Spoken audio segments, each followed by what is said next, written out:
My wife has been peeking at me from around corners and behind furniture. It's gone from weird to terrifying. My wife, Lynn, and I have been together for 6 years and married for 11 months.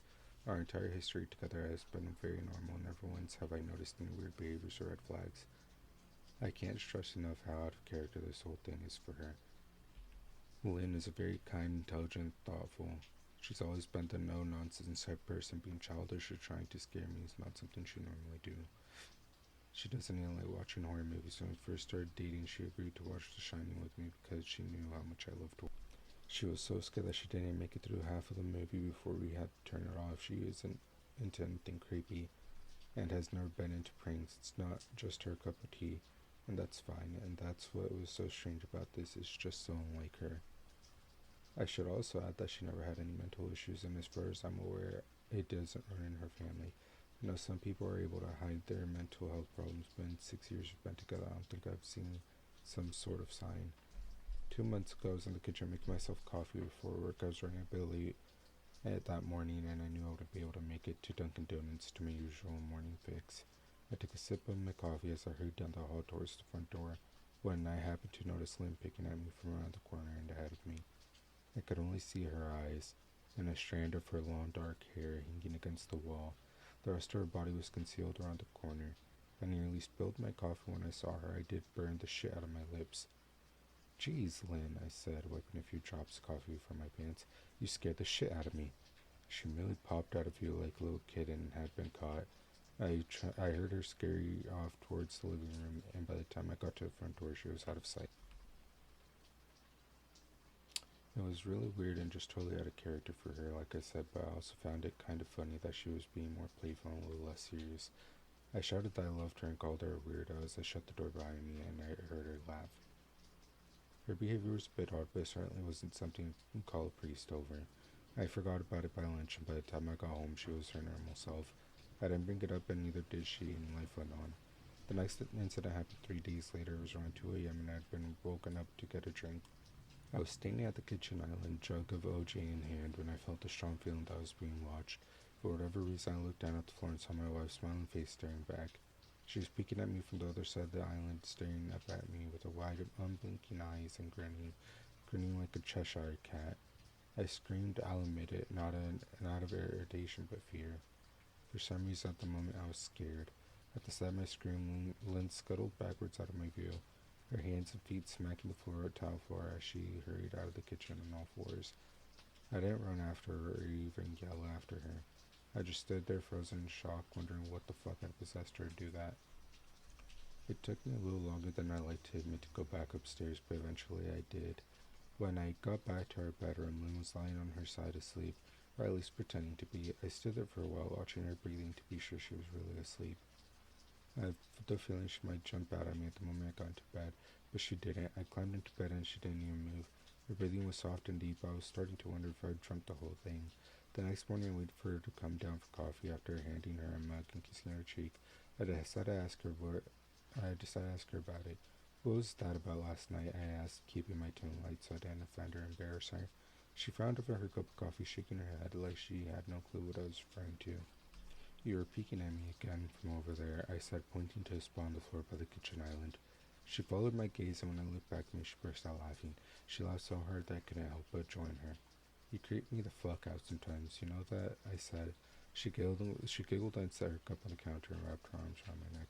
"You creep me out all the time, so I guess we're even," she teased. We said our goodbyes and left for work. As I drove, I kept thinking about how creepy it had been seeing her grinning at me from behind the island like that. The sound her hands made on the floor as she crawled away, I told myself she was just trying to be silly, just trying to join me in my love of horror of all things. It's not like I was afraid of her, but it still didn't sit right with me. I started seeing her peeking at me more and more. Sometimes she'd be peeking out from behind the couch or living room curtains. When she even managed to get inside her grandmother's old trunk that sits at the foot of her bed. I might not have even known she was there at all had the old hinges not given her away. She'd had the lid propped up enough so that only half of her face peeked through. She'd been grinning like an excited toddler. It was unnerving. I didn't even know what to say to her. All I could do was stare. When I finally found my voice, I asked her why on earth she was doing this. She didn't answer. She had slowly closed the lid, shutting herself inside the trunk. I just walked away, feeling disturbed. I didn't understand why she was doing it, but it was clearly making her happy. I just hoped she would tire the game quickly. Lynn didn't peek at me for the next 2 weeks. I started to think she was done with her weird prank, and I was relieved. We were watching a show on Netflix when I just said that I hadn't seen her peeking at me lately, and that she must have given up on her spy game. She looked at me with a small smile and said, "Maybe I've just gotten better at it." I didn't say anything, but I wondered whether or not she was joking. For the next few days, I couldn't stop thinking about what she'd said. Was she still peeking at me while I wasn't looking and just I hadn't noticed? And if so, what the hell was she getting out of this? I started to feel paranoid, constantly checking whether she was watching from around the corner or behind a door. I was jumpy whether I was home and she wasn't in a full view of me. I felt stupid and a little crazy. But after a few weeks without another incident, I began to relax. I stopped checking behind furniture walls, and I told myself it was just a bad memory. Then a few days ago, things got so much worse. Lynn left to go to a friend's house, and I lounged on the couch and played a couple games on my laptop. Around 9 p.m., I hopped in the shower and I was washing the soap from my hair. I felt the awful feeling that I was being watched. I slowly opened my eyes and almost had a fucking heart attack. Lynn was peeking from behind the shower curtain. Her entire head stretched into a shower, leaving just her body outside. Her long, dark hair hung against the curtain. The ends dripping with water, her mouth hung open in a terrible grin. Eyes wide and red as she hadn't blinked in a while. I screamed and jumped back against the wall. She didn't move, nor did her smile waver. Her makeup burned down her cheeks and in 2 black streaks. She looked giddy and completely deranged. I was fucking terrified. We stood like that for a few moments, neither of us saying a word. Finally, after what felt like forever, she slowly pulled her head out of the shower, and I watched her blurry figure through the curtain. She moved backwards towards the bathroom door. A second later, the bathroom door slammed shut, hard enough to rattle the mirror. I screamed again and then jumped out of the shower and to lock the door. I stayed inside the bathroom for over an hour. Maybe I overreacted to some of you, but joke or not, I wasn't going to put up with this crazy shit anymore. That's what I kept telling myself as I paced in the bathroom, stopping to listen at the door every few minutes. Suddenly I heard a muffled sound. I pressed my ear against the door. Straining to listen, I couldn't hear anything, but I envisioned Lynn standing on the other side of the door, giggling at her joke. I felt a surge of anger. I was beyond pissed at being made to feel scared in my own house. And made to hide in the bathroom for over an hour. All for what? Some joke? If it was a joke, it was an awful one. What the fuck, Lynn? I snapped. That shit is getting really fucking annoying. I waited for her to apologize or to call me a jerk. Instead, I heard a faint moan so quiet I wondered if I had heard it at all, and then complete silence. "Lynn?" I called out, not being able to hide the shakiness in my voice. I got no response, just my own heavy breathing. "I swear to God, just fucking stop it," I yelled, pounding my fist on the door. I waited for her to cuss me out, something I would expect from talking to her like that. I had never screamed at her before, but there was nothing, just the occasional drip from the shower head. I wouldn't deny that I was scared, too afraid to open the damn door and face my own wife. I waited another 30 minutes or so, which feels like a fucking lifetime when you're scared. Finally, I decided I wasn't going to spend the night hiding in my bathroom, so I got down on my knees and peered under the door. I almost expected to see her face peeking back at me, but thankfully I didn't. I could see straight down the hallway to the top of the stairs, but no Lynn. I didn't know if I should be happy about that or not. I looked for a few minutes, waiting for to see her head pop up over the top step, but it never came. I stood up, my hand hovering over the door and mentally preparing myself to open it. I slowly turned the lock with shaky fingers and was about to yank it open when I heard a sound that still makes me nauseous when I think about it. A moan, louder than before, and this time I was able to tell where it was coming from. I turned my head to the closet door as if in slow motion and locked eyes with my wife, who was peeking out from the slight gap. Her eyes were still wide as ever, and her mouth was hanging open in the most grotesque, gasping smile I'd ever seen. I didn't even scream. I was too scared to even do it for even that. Her hands were clasped to her chest, body trembling with sheer delight, as if she could barely contain her excitement. A short, raspy moan bubbled up from her throat, deep and raw, sending a shiver through my entire body. Somehow I'd find the ability to pull the bathroom door open and ran as fast as I could all the way down the steps, snagging my keys and phone from the table in the living room before running outside to my car. I could hear her shrill laughter behind me, but I didn't let her get closer. I didn't bother shutting the door. I drove away from the house faster than I legally should have, shivering the entire time, either from fear or the cold, maybe a little bit of both. I hadn't grabbed a coat or even a pair of shoes. I was still in my boxers and my hair was still damp. I drove straight to my brother Chris's house about 40 minutes away, ignoring any and every call and text I got. I didn't check my phone until I was safely parked in my brother's driveway. Lynn had called 4 times, a flurry text. I wondered where I'd gone and why I left like. I threw my phone at the dash in rage, furious at her nonchalant attitude. My brother and his wife were surprised to see me, especially dressed in a pair of boxers, just told me to stay as long as I needed. Chris lent me some clothes and asked me what happened. I told him Lynn and I had a fight but didn't get into the details. I didn't want him to think I was overreacting, leaving my wife over a prank, even if it was just a strange one. I mean, hadn't I encouraged her for years to line up instead of being so serious all the time? I wanted her to relax and loosen up, but this was definitely not what I had in mind. I tried to sleep in their sofa, but my brain wouldn't let me sleep. Every time I closed my eyes, I saw Lynn's face staring at me from inside the closet, knowing she'd been in there with me the entire time my skin crawled. She never left the fucking bathroom at all. Instead, she slipped inside the closet and slammed the bathroom door shut to fool me. The mere thought of going back home gave me anxiety. I tossed and turned, unable to sleep. Chris ended up giving me a sleeping pill so I would be able to get a little rest. My sleep was filled with terrible dreams, all of Lynn's smiling face. I woke up with the sun started to rise. My sore body vermiced from the sofa and I felt drained. I knew I'd have to call Lynn at some point, but I didn't know what to say to her. I wouldn't be going home unless she gave her word she'd never do any more creepy shit. I just wanted my wife back. Her normal, serious self never looked so good to me. I was contemplating calling her and telling her that when that familiar feeling came over, I was being watched. I was staring at the ceiling, my heart in my throat. I didn't want to look away, but the longer I ignored the feeling, the worse it got. My eyes drifted away from the ceiling, almost on their own. Her face was pressed up against the window beside the couch, staring down at me with a small, gaping smile. Drool dribbled down her lips, leaving 2 long streaks down the glass. I didn't know how long she'd been there, but something told me she'd been there quite a while, possibly all night. I didn't bother screaming, though I was afraid. Anger trumped any fear I felt about it. I jumped up from the couch, pounding my palm against the glass. Lynn, are you crazy? What the hell is wrong with you? Just go home, I shouted. Now! She didn't move, and her ghastly expression never changed. If anything, her smile only grew, as if she'd never been more elated. I could hear Chris and his wife moving around upstairs, as if Lynn could hear them from her place outside. Her head twitched slightly in the door, and she began to close her mouth slowly. Chris called my name from upstairs, obviously concerned. I turned to see him and his wife Rebecca hurrying down the steps. When I turned to the window, Lynn was gone. The only sight she'd been there at all was 2 streaks of drool still dripping out the glass.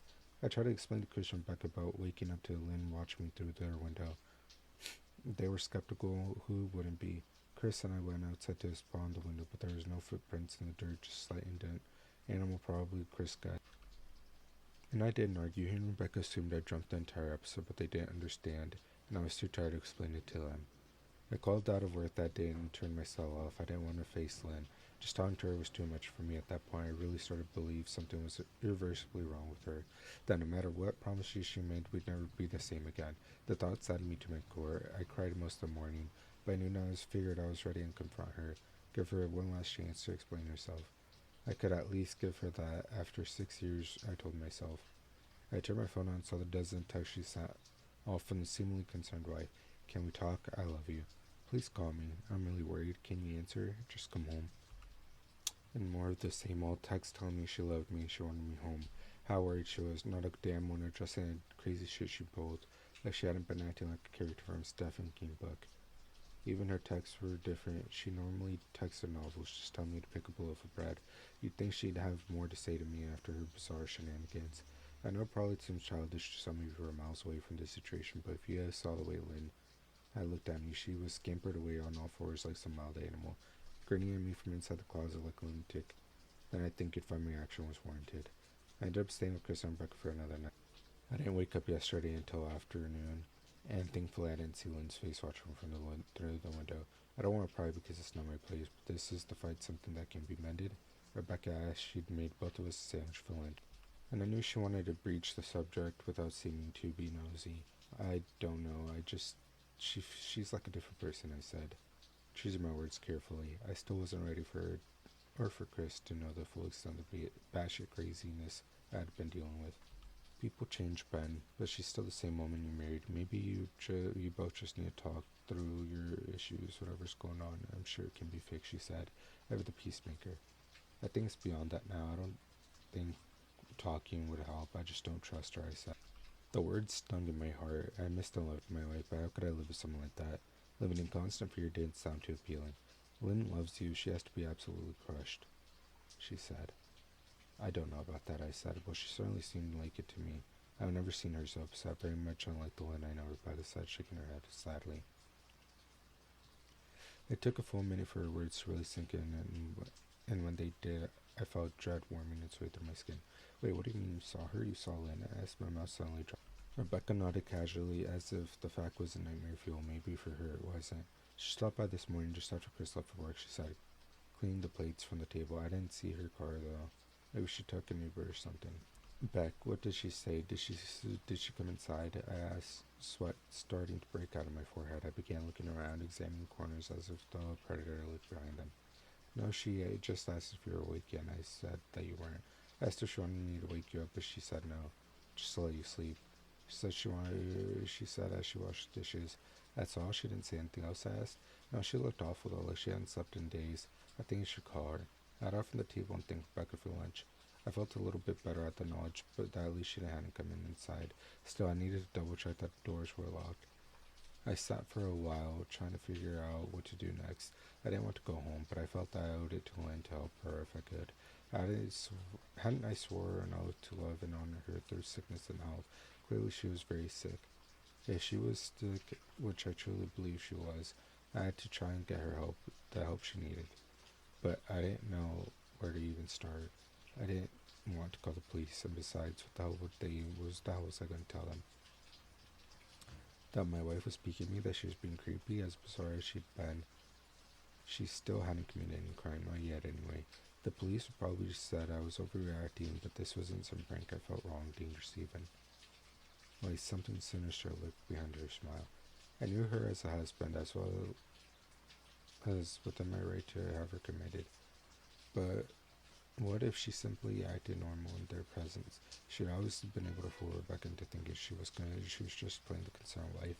As long as the doctors didn't find a danger to herself or others, they'd have no choice but to release her after 72 hours. I felt lost and overwhelmed, so I did what my husband in my position would do. I did what any husband in my position would do. I called her mother. I didn't want to believe me. Her mother, Marianne, and I were never on the best of terms. We had never fought or anything like that. She just wasn't a very warm person, wasn't really easy to get along with. She hardly ever smiled, and when she did, only her lips would move into a thin lipped smile, leaving her eyes as blank as before. She gave off this aura that felt like she was permanently on the offense. I'd only met her twice, and both times were such short visits. I got the impression she had improved me for her daughter. Lynn always ushered us out quickly, as if she didn't want me to feel uncomfortable, and I was grateful for her. But being in her mother's company felt almost unbearable, like walking on glass. I was glad when we moved the 3 states away so we didn't have to see her so often. I was happy to avoid the one, but I needed her help. I really didn't want to talk to her at all, but I had to talk to someone, and someone who knew Lynn better than I did. So I grit my teeth, and I did what I had to. Yes, she answered, already sounding irritated. Marianne, it's me, Ben. Do you have a minute to talk? I asked. I could hear her cluck her tongue in irritation. I'm in the middle of writing some checks, but if you insist, I suppose I can spare a moment. What is it that you want to discuss, Benjamin? She said coolly. It's about Lynn. She's been acting strangely, and I was wondering if you could have any idea if you had any idea whether there was something. I was quickly It's a bit difficult to follow your rambling, Benjamin. What is it that you want from me? She asked. I could almost hear her standing near there in her thin sweater and slacks, tapping her fingernails impatiently on the table. I wanted to know if you'd ever noticed any odd behavior, or possibly any mental health issues, I asked. Was there a long, uncomfortable pause that I couldn't tell because she was just thinking or something else? Finally, after a few seconds, she spoke. I'm not sure if this was one of your jokes, Benjamin, but if so, I don't find the humor in it.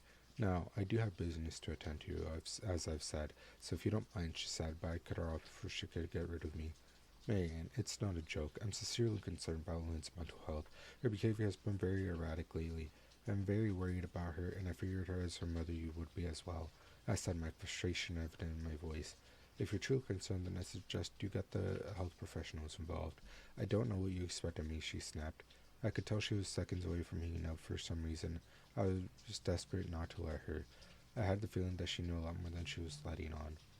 Please, if not for me, do it for Lynn, I tried. I heard a faint, shaky intake of breath, as if she was trying to hold her steely persona together but failing. Marianne, what's wrong? I started. Benjamin, I don't know what to tell you.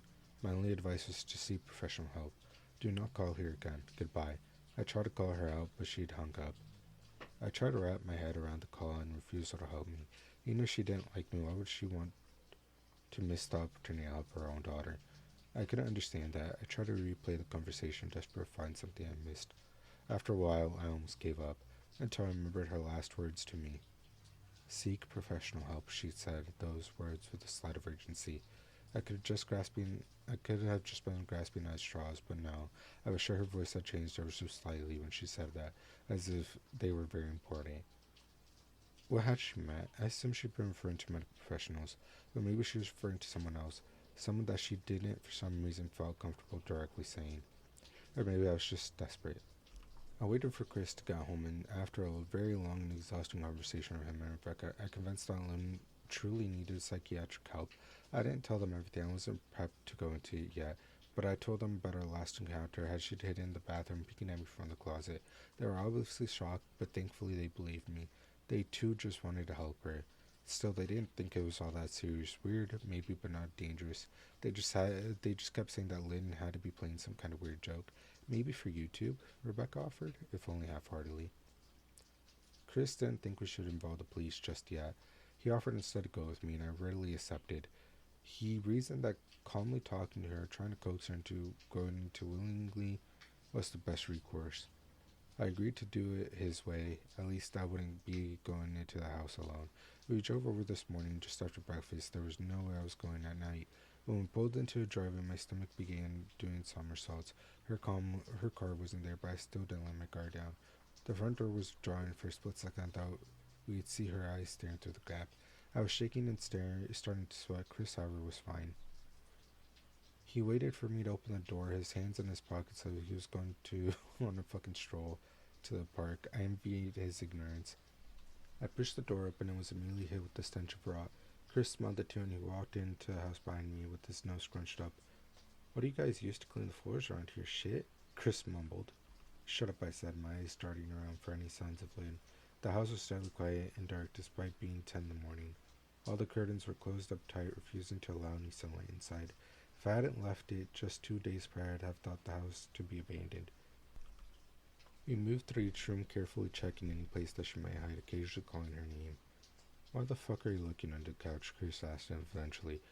Aren't we looking for your wife? He was looking at me like I was a moron. Let's just go upstairs, I whispered. He shook his head but followed me up the stairs to check the bathroom and spare bedroom. On the way up, my shoes crunched over pieces of glass that looked to be littered over the few steps. I noticed that one of Lynn and my wedding portraits hung on the wall, and the staircase had been smashed. The frame hung crookedly, all the glass removed. I stared at the picture, a lump forming in my throat. We had taken the photo just after leaving the church. After saying our vows, she looked so beautiful in her white gown. I looked at Lynn's beautiful face and never dreamt her face would be the source of terror for me. We climbed the rest of the steps and checked the spare bedroom, but it looked completely untouched. I was hesitant to go into the bedroom, my fear from that night coming back to me all at once. Chris noticed and offered to go in by himself, but I looked at him. I couldn't let him do that. So we walked in together, checking the closet and the shower. The bathroom looked as if it hadn't been touched since the night I left. I don't think she's here, Ben. Why don't we pack some clothes and we'll check in back tomorrow or something, Chris said.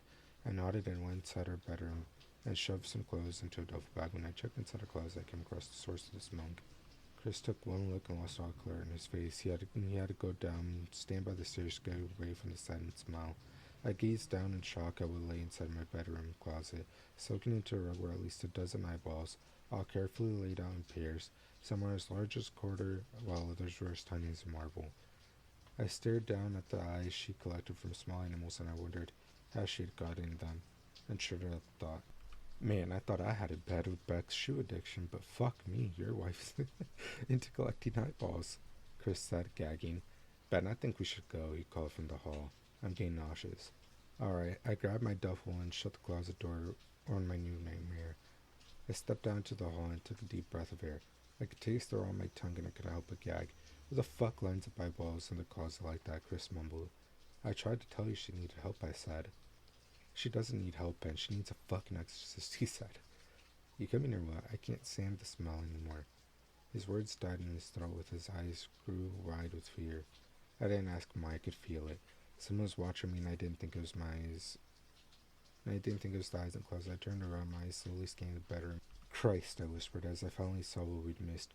Under the bed, curled on her side, watching us with the excitement of a kid on Christmas morning, was my wife. She held her hands together just under the chin, and they were shaking eagerly.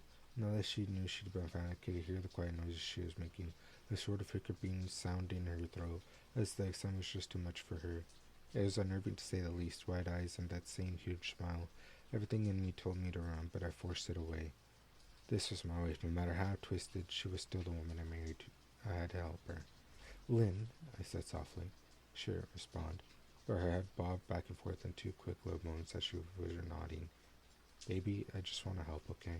Can you let me do that? I asked. I had taken a single step forward, approaching her like some kind of dangerous animal. I love you, Lynn, I said softly, taking another step. She let a tiny moan escape her wide open mouth and I had to resist the urge to run. Her shoulders were starting to quiver and her eyes grew as large as saucers. I crouched down so I could see her better, and immediately saw the blood her hands were covered in. They trembled more the closer I got, as if she were barely able to contain herself. Lynn, are you hurt? You're bleeding, I said. She bobbed her head again, her bloody fingers moving up and down as if they were playing an invisible piano. They occasionally grazed her chin, leaving smears of blood on her skin. I wanted to recoil in disgust. The smell that was coming off of her was revolting. I could feel the vomit trying to climb up my throat. Her lips were dry and stretched thin, blood seeping between the cracks. I knew she wouldn't come out of her own, but I didn't want to leave her in the state she was in. I scooted close to her and reached out to her. The excited, hiccuping sound got louder and her hands shook, fingers flexing. It was then that I could see the blood oozing from in between her fingers. Oh my God, Lynn, you're bleeding, I said. Instinctively, I reached out to take her hand. But before I could even touch her, her hand sprang out towards me. A sharp pain shot through my arm. I fell back on my ass. My arm burned, and I could see the blood dripping down onto the carpet. I looked back at her in shock and saw her grinning madly, her fingers clutching a large shard of glass. You all right in there? Chris asked from behind me. I turned my head slightly and nodded to him, cradling my arm to my chest. When I turned back to face Lynn, I saw that her focus had shifted. She wasn't looking at me anymore. She wasn't smiling either. She was staring past me, and her eyes glaring at Chris, the way a hungry lion might stare at an antelope. Her mouth was still hanging open, but it was twisted into a snarl. I got to my feet and began walking backwards down the hall, afraid to take my eyes off her. Are you bleeding? Chris asked.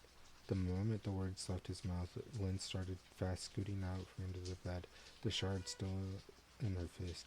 Chris, run, go, I yelled. I must have been too afraid to move because a second later I felt my back bump into him. He was still standing at the top of the stairs, staring in horror. Staring at the horror that was my wife. Lynn had crawled completely out from under the bed and stood in the bedroom doorway, her face twisted in rage. Her whole body was visibly tense. Blood ran down her fingers onto the floor. Jesus, Lynn, Chris said. You, playing hide and seek? I reached back and pushed him towards the steps. Move your ass, Chris, I said quietly but firmly as I could. Lynn bobbed her head in fast, sharp motions and began to grin, stretching her mouth open wider and wider so that her chin seemed to touch her chest.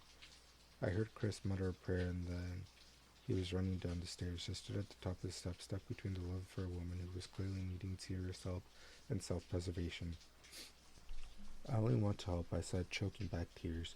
Her eyes focused on me once again as she slowly lifted the glass, holding it out in front of her, and then she started sprinting towards me, grinning with utter excitement. Thankfully, my body took over and flew down the steps, skipping one or two at a time. I made it to my front door before I felt her leap onto my back, wrapping her arms around my neck, her open mouth next to my ears so that I could hear those terrible hiccuping sounds up close. I shook her off me, knocking her to the floor. I felt a searing pain in my back as she went but I tore open the front door and bolted to my car. Chris was standing in the front yard talking on the phone with the police. I didn't say a word. I just ran in my car, jumped in. Chris took the hand, followed me. Still on the 911, I watched the rearview mirror. Sure, I'd seen her there running after us, but I never did. I went straight to the ER and got 11 stitches in my arm and 3 on my back. The police asked a lot of questions, went back to the house to do a search, but of course Lynn wasn't there. They advised me to stay with a friend or relative for a while and file a restraining order as soon as I could, but none of those things would matter somehow. I just knew. I dropped Chris off at home and I went to a motel an hour away. I wanted to put as much distance between me and Lynn as I could. This where I've been for the last 4 hours. I thought maybe the police would find her, maybe they'd get her some help she desperately needs. But now, I don't think so, because 40 minutes ago I got a text from an unknown number. Just 3 words. I found you. And a picture attached. The picture was dark and grainy, but I instantly knew what it was. There was no mistaking my wife's eye. I started typing the sign immediately after. I don't know what to do.